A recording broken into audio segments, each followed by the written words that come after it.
Bonsoir, la rencontre Mitterrand-Gorbatchev prévue cette semaine en France, le faible taux de participation aux élections législatives en Pologne, l'appel de Jacques Chirac aux écologistes en vue des élections, ce sont quelques-uns des titres de cette édition développée en présence de Jacques Attali, le président de la Banque européenne pour la reconstruction et le développement, et ce soir le grand témoin du 19-20. Jacques Attali, vous êtes également l'auteur d'un livre, 1492, dans lequel vous démontrez que 5 de nos valeurs contemporaines, la démocratie, le marché, la tolérance, le progrès et l'art n'auraient pas leur sens moderne si 1492 s'était déroulé autrement.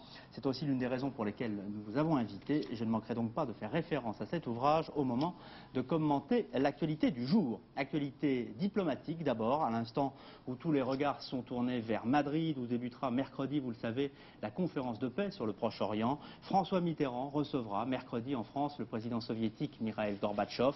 C'est la première fois qu'ils vont se rencontrer depuis la tentative de putsch manquée donc en URSS. Une rencontre qui consolide la relation d'amitié nouée entre les deux hommes. Hélène Frandon.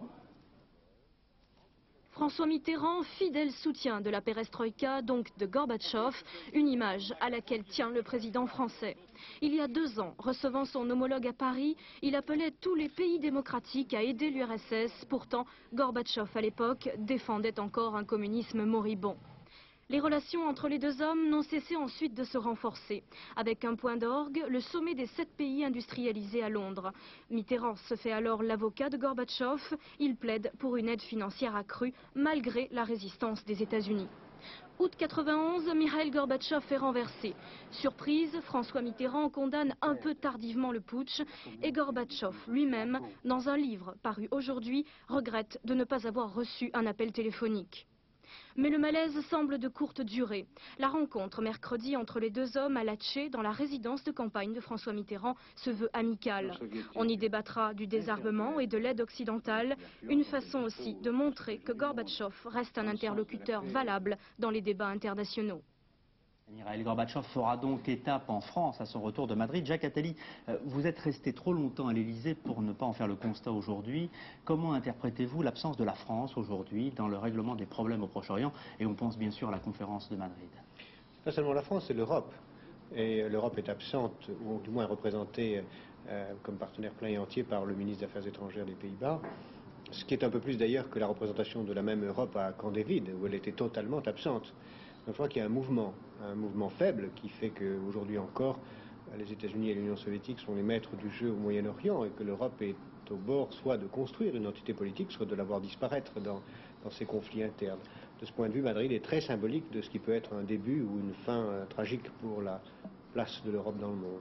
Et la France s'était pourtant engagée aux côtés des États-Unis dans la guerre du Golfe, avec la perspective peut-être de jouer un rôle... Oui, mais aujourd'hui, l'Europe parlera d'une voix ou disparaîtra. Il n'est plus temps pour la France ou pour l'Angleterre ou pour l'Allemagne de prétendre à une voix dans le concert des nations si ce n'est pas une voix unie de tous les Européens. Et il faut qu'ils construisent cette voie ensemble. Alors dans votre livre 1492, je reviens sur les points précis de la conférence de Madrid et je fais allusion à 1492, vous traitez en parallèle l'émergence d'un monde moderne à la fin du XVe siècle et le sort souvent cruel réservé aux juifs comme aux musulmans dans l'Europe chrétienne. Concrètement, quelle est la place de chacun dans l'édification de ce nouvel ordre mondial? Quelles concessions attendez-vous à Madrid et quelle place faut-il réserver aux uns et aux autres? Ce qui est très intéressant et révélateur, c'est que 1492, c'est non seulement la découverte de l'Amérique qui va jouer un rôle central à la conférence de Madrid, c'est aussi le moment où la Russie commence à émerger avec un grand tsar et la mort d'un grand roi de Pologne qui va voir donc décliner la puissance polonaise et monter la puissance russe. Et c'est aussi l'expulsion des Juifs d'Espagne et la fin du dernier royaume islamique en Europe. C'était le moment où l'Europe décide unilatéralement et militairement qu'elle sera un continent chrétien et non pas ni ouvert à l'islam ni au judaïsme. Et 1992, à Madrid. Alors d'abord, c'est très symbolique que ça soit à Madrid, c'est-à-dire dans cette Espagne qui a expulsé les juifs et les musulmans, que va peut-être progresser cette paix, mais évidemment ce n'est qu'un symbole et rien de plus.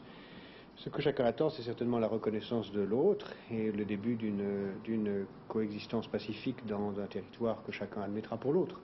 C'est un début immense, puisque jusqu'à présent tout cela était impossible. Le fait qu'il soit à une même table est déjà un grand progrès. Le chemin sera certainement très long.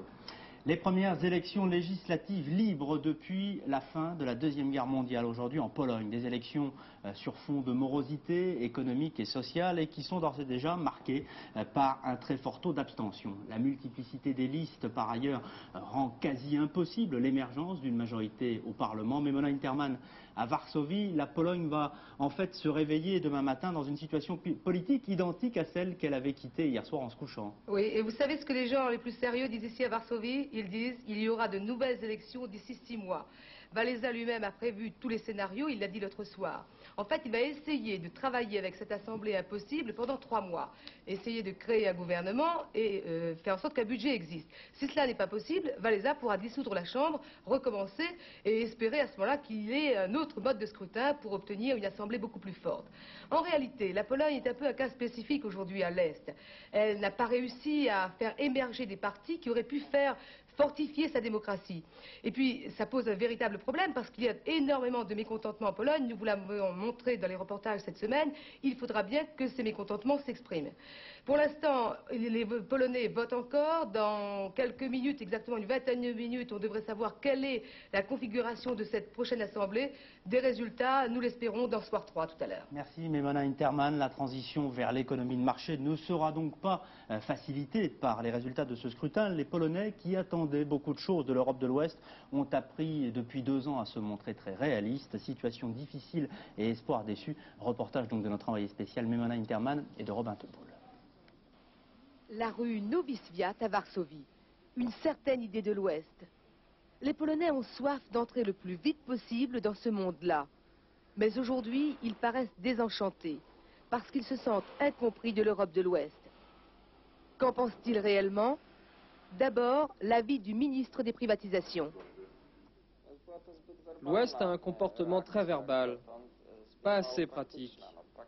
Un soutien concret de ce qui se passe dans certains pays de l'Est permettrait de prouver que les changements peuvent marcher. Même attente d'un patron d'une entreprise textile à Łódź, une région sinistrée par les fermetures d'usines. Je suis déçu. Tout l'Ouest nous a poussés vers les réformes. Maintenant que le changement de système s'est produit, l'Ouest nous tourne le dos. Elżbieta est paysanne. Elle a été choquée par les images des manifestations agricoles en France. À l'Ouest, ils nous considèrent comme des moins que rien, on peut le dire. Parce que si l'Europe des 12 avait un peu de considération pour la Pologne, alors elle accepterait tout de suite. Et puis elle verrait ce que vaut notre Pologne. Ces mineurs de Silésie, qui ont manifesté à Varsovie vendredi, ont conservé un idéal européen intact. Vous et moi, nous sommes Européens. Nous ne voulons pas d'une Europe avec des barbelés aux frontières, un mur de Berlin. Il faut que l'Europe soit ouverte à tous, qu'elle nous soit commune, sans division Est-Ouest. D'une manière ou d'une autre, l'Europe était dans toutes les têtes aujourd'hui de ceux qui votaient et les autres. Alors, la Pologne ne réclame pas que de l'argent. La reconstruction, le développement passe aussi par des investissements humains, technologiques. Où se situe aujourd'hui la limite de votre action? Il n'y a pas de limite financière. La Banque européenne existe depuis 6 mois. J'ai à ma disposition un capital de 70 milliards de francs, ce qui n'est pas une somme dérisoire, pour investir dans ces pays. Donc il n'y a pas de limite, ce qu'on peut faire à condition qu'il y ait des projets raisonnables. Et on a commencé déjà à les investir. Ce que ces gens disent très justement, c'est 2 choses. D'abord, ils commencent à se rendre compte que c'est plus long qu'on ne croit et qu'il faut mettre en place des institutions. Les entreprises occidentales ne viendront pas s'il n'y a pas des lois claires sur le droit de propriété, sur la faillite, sur la convertibilité des monnaies, c'était la possibilité d'exporter les revenus. Tout ça doit être mis en place de leur côté. Mais du côté de l'Europe de l'Ouest, il est évident qu'aussi longtemps qu'on considérera ces gens comme extérieurs à l'Europe, que leurs produits ne seront pas acceptés sur nos marchés, ça ne réussira pas. Moi, je pense qu'il faut aujourd'hui assumer l'idée que l'Europe est un continent de 35 ou 40 pays, quand l'Union soviétique sera ouvertement ce qu'elle est en réalité, c'est-à-dire 15 pays différents, et que la Yougoslavie sera dans la paix 7 ou 8 pays différents, il y a 40 pays en Europe. Il ne faut pas se cacher derrière son petit doigt. Votre sentiment donc, c'est que l'Europe des 12 aujourd'hui n'est plus adaptée aux nouvelles dimensions politiques? Elle ne suffit pas. Je ne dis pas qu'il faut la remplacer par quelque chose, je dis qu'il faut faire quelque chose de plus. Il faut créer un marché commun continental de 40 pays, dont l'Europe des 12 serait un des pays membres. Mais on peut demain matin se mettre autour d'une table avec 40 pays et faire un traité de marché commun qui ouvrirait à ces pays un espoir. Naturellement, ce ne sera pas en 2 jours, il y aura de longues périodes de transition. Mais si on ne veut pas le chaos, le chômage, et donc d'immenses migrations, le potentiel de chômeurs là-bas est de l'ordre de plusieurs dizaines de millions de personnes, et donc de migration vers l'Ouest, si on ne veut pas que ceci se produise avec les barres pelées dont il parlait, et qui après tout ont existé pendant très longtemps entre les États-Unis et le Mexique, qui peuvent donc très bien exister entre l'Est et l'Ouest de l'Europe, comme entre 2 zones de développement, si on ne veut pas que ça arrive, il faut tout de suite avoir une vision à long terme de l'aide. Et la vision à long terme, c'est un marché commun continental, incluant l'Union soviétique. Nous allons revenir sur les difficultés de l'Europe avec le nouvel échec de la diplomatie en Yougoslavie. Les combats ont repris aujourd'hui à Dubrovnik et dans l'ensemble de la Croatie, où un nouveau bilan côté croate fait état de 5000 morts depuis le début des hostilités. Dubrovnik en état d'alerte aujourd'hui. Commentaire de Jean-François Gringoire. Ils étaient plusieurs centaines ce matin, habitants croates de Dubrovnik, à profiter d'une courte interruption des combats pour quitter la cité encerclée par les fédéraux. La ville menacée n'a plus d'eau, d'électricité ni de téléphone et l'approvisionnement en vivres est de plus en plus difficile. Rien ne permet d'envisager ce soir une amélioration de la situation. À quelques kilomètres de Dubrovnik, les fédéraux tiennent toujours fermement leur position, d'autant plus que les forces croates ont rejeté l'ultimatum, pas question pour eux de rendre les armes et de quitter la région. Aujourd'hui, les environs de Dubrovnik ont essuyé des tirs à l'arme lourde, mais les fédéraux ont affirmé ne pas reprendre le pilonnage de la veille, précisant néanmoins, je cite, que l'agonie de la ville continuera.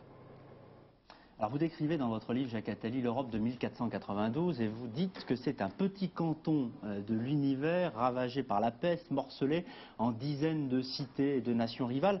Que diriez-vous de l'Europe de 1992, incapable de régler le problème yougoslave, on vient de le voir à ses frontières, incapable également de mettre en place l'union politique, économique et sociale et qui risque encore de se déchirer au prochain sommet de Maastricht?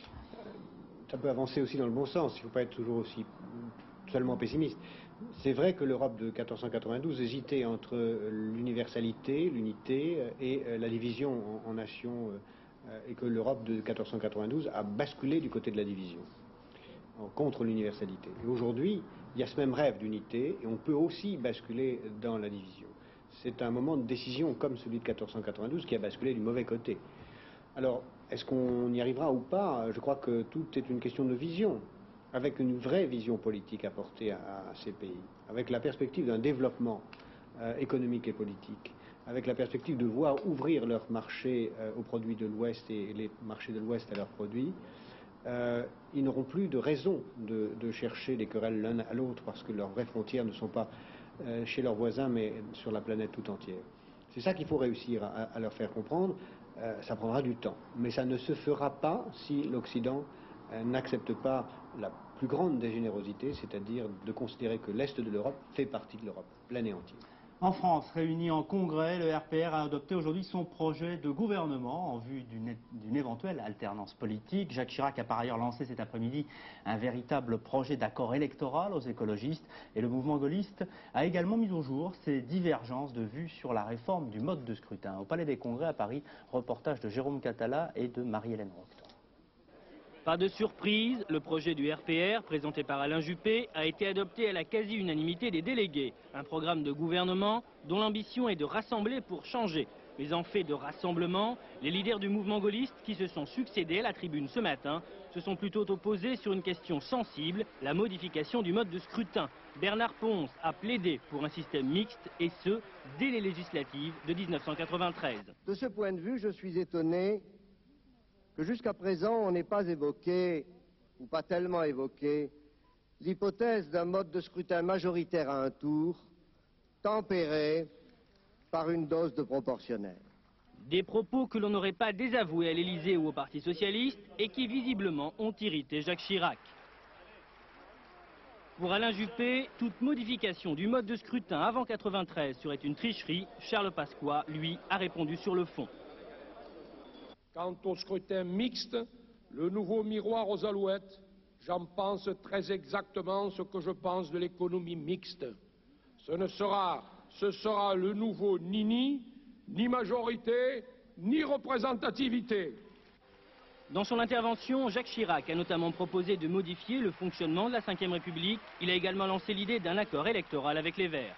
Nous devons prendre des engagements précis et sans doute trouver les bases d'un accord avec ceux des écologistes qui partagent nos valeurs quant à la démocratie, à l'économie de marché et à la primauté du droit. Et puis, autre innovation, la présentation du nouveau logo, une façon pour le RPR de se lancer vraiment dans la campagne des élections régionales et législatives. Alors Arlette Chabot, le RPR affiche clairement la couleur de ses ambitions. Oui, aujourd'hui, le RPR veut se présenter comme un parti uni, fort, rassemblé, un parti qui a retrouvé ses valeurs, moins de libéralisme et plus de gaullisme. On retrouve donc la solidarité, la participation. Il se présente aussi comme le parti des réformes, face à ce qu'il appelle l'immobilisme du gouvernement, et des socialistes. Et puis avec un leader, Jacques Chirac, qui doit apparaître, selon les vœux du RPR, évidemment, comme le meilleur candidat de la droite face à Giscard. Dans ces conditions et dans cette perspective, le souci pour le RPR, c'est de se sortir du guêpier que constitue le Front National. Ils veulent faire de deux façons.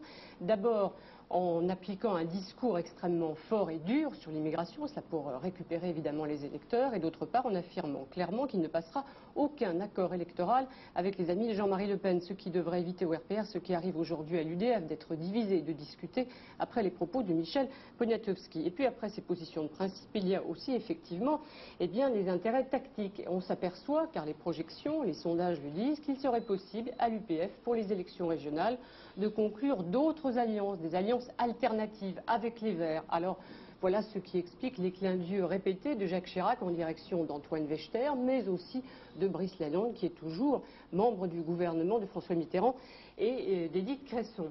Alors, ce qui n'est pas simple dans cette affaire, c'est que les Verts réclament, eux, le scrutin proportionnel dont le RPR ne veut pas. Voilà encore qui explique les discussions au sein du RPR, ce qui fait dire à certains aujourd'hui qu'il ne serait pas forcément utile de sortir de ce guêpier du Front National pour tomber sous la pression des Verts. Merci Arlette Chabot. Jacques Attali, un mot simplement sur l'un des grands débats de société en France. Le sujet est vaste, mais j'aimerais connaître votre réflexion sur ce point. Porte sur le droit à la différence. Dans votre livre, 1492, vous évoquez l'amnésie humaine et les dangers qu'elle comporte. Qu'est-ce qui vous fait peur aujourd'hui dans la société européenne? Je pense à la France, mais aussi à l'Allemagne, à l'Angleterre, et peut-être même d'ailleurs à la société américaine. C'est l'antisémitisme, la xénophobie, le racisme. Toutes les sociétés d'aujourd'hui sont confrontées à une valeur qui est en train de monter, que j'appelle le nomadisme, c'est-à-dire la montée du mouvement. Tout le monde bouge. Bouge pas pour des raisons tragiques, l'émigration politique, pour des raisons positives, parce qu'on voyage et parce que les sociétés sont faites de mouvements et parce que la démocratie, c'est le droit de bouger. Mais ce nomadisme généralisé est très difficilement acceptable par beaucoup qui ont peur d'y perdre leurs sources, leurs racines, et donc se crispent sur des racines souvent inventées d'ailleurs, et s'inventent un passé pour se donner une identité. 1492, c'était se choisir une identité européenne en oubliant l'identité orientale et en chassant des juifs et des musulmans. Aujourd'hui, il y a le même événement qui est en train de se passer, c'est-à-dire une sorte de crispation conservatrice pour oublier que nous sommes dans une société qui est faite, qui est condamnée à, mais pour moi c'est une valeur positive, au métissage, au mouvement, aux tolérances, à l'échange. En 1491, juste un peu avant le 1492, un grand seigneur bourguignon, devenu ministre du roi de France, au moment où la Bourgogne avait rejoint la France, a eu cette phrase superbe. Il a dit « Le pouvoir du roi lui vient du peuple ». Et qu'est-ce que le peuple? C'est l'universalité des habitants du royaume. C'est une définition magnifique. J'aimerais qu'aujourd'hui on ne l'oublie pas. Société, en bref, coup de théâtre aujourd'hui dans l'affaire des hémophiles contaminés par le virus du sida. Le professeur Jean Loig, adjoint au maire de Paris, a demandé à son tour à être inculpé aux côtés du docteur Garetta. Le professeur Loig estime qu'il peut y avoir eu erreur collective, mais qu'il n'y a pas eu de scandale dans l'action du docteur Garetta. De son côté, le premier secrétaire du Parti socialiste, Pierre Mauroy, a lui aussi évoqué cette affaire des hémophiles pour demander que la justice soit impitoyable. Voici maintenant le Tour de France de l'actualité en bref, journal du jour préparé par Didier Auriac et par Isabelle Thomas.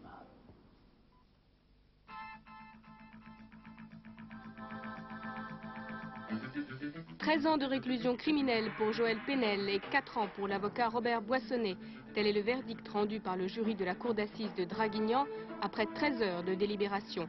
Joël Penel, 51 ans, a été reconnu coupable de la séquestration de Suzanne de Canson, Robert Boissonnet de faux et usage de faux en écriture et de complicité d'abus de confiance.